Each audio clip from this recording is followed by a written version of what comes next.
Good evening, and welcome to the second installment of The Art of Storytelling.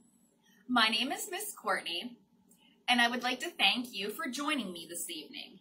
I would also like to thank the Borough of Roaring Spring for making this program possible. Now, if you remember, last week we talked about the 6 elements of writing.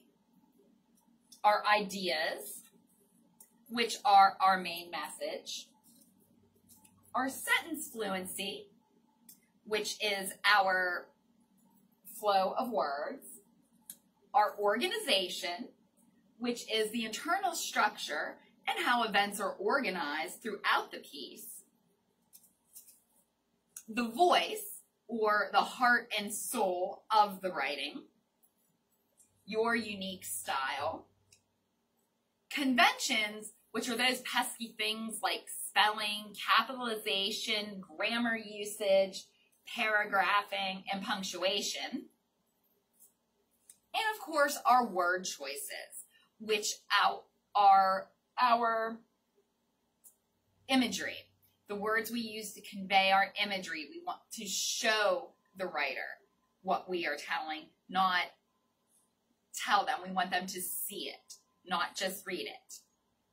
And remember how all of those elements come together like pieces of a puzzle.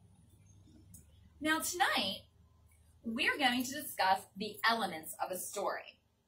And these elements are the essential elements that make up every work of fiction.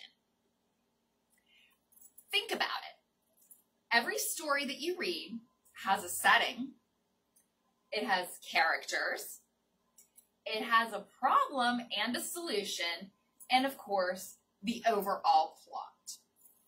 Now, individually,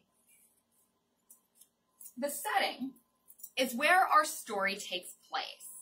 It doesn't only mean the physical location of where the story is, but can also refer to the time. For example, the story, The Great Gatsby, is set during the time period of the 1920s. That would be an example of time. Or it could be futuristic, like War of the Worlds. Characters. Now, the characters are the people of the story. They're the ones that perform the actions and speak the dialogue that move the plot forward.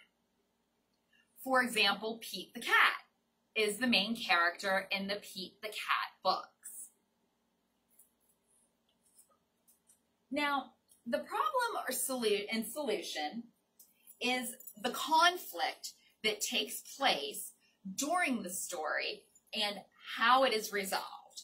Every good story has one or more problems and ends with a solution. And then we have our plot, of course. And the plot is the sequence of events, the beginning, the middle, and the end, that involve the characters and that are in the conflict towards their solution. So,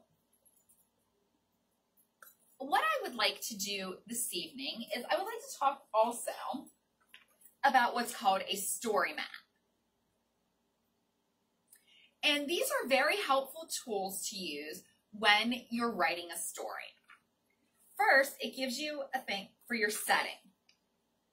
So you can jot down some things, maybe where you want your story to take place, when you want your story to take place, and, jot down some ideas.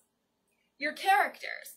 Now, this part's where I always play with my character names. Like Elsie and Ethan, and then, I'll give them little details.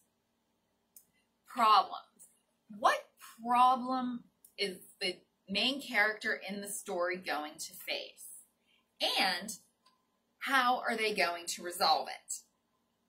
Now, this here says ending, but I like to use this for more, to expand on the problem solution.